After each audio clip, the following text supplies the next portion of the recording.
மொழிகளினுடைய அடிப்படையான ஒன்று தான் ஒலியன் என்பது.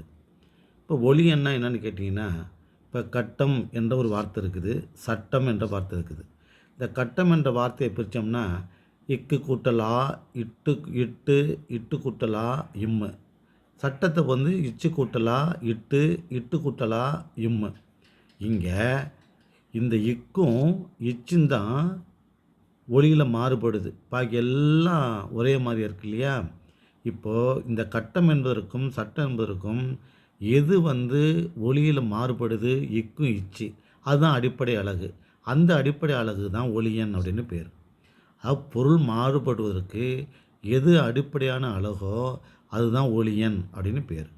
இந்த ஒலியன் தனியாகவும் இருக்கும், சிறு சிறு பகுதிகளாக சேர்ந்தும் இருக்கும். இப்போ தனியாக இருக்கக்கூடிய ஒன்றாக இருந்தாலும் அதுக்கு உருபன்னு பேர். சிறு சிறு பகுதிகளாக சேர்ந்து பொருள் கொடுத்தா அதுக்கு உருபன்னு பேர்.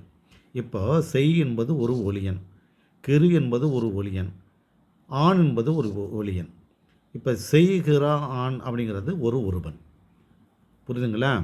ஏன்னா செய் என்கிறது ஒரு ஒலியன், கெரு என்பது ஒரு ஒலியன், ஆண் என்பது ஒரு ஒலியன். அதே போல் செய்கிறாள் அப்படிங்கிறதுல செய் என்பது ஒரு ஒலியன், கிரு என்பது ஒரு ஒலியன், ஆள் என்பது ஒரு ஒலியன்.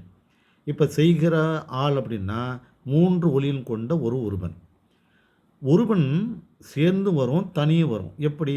இப்போது செய்கிறான் அப்படிங்கிறது இன்னும் மட்டும்தான் ஒரு ஒலியன்.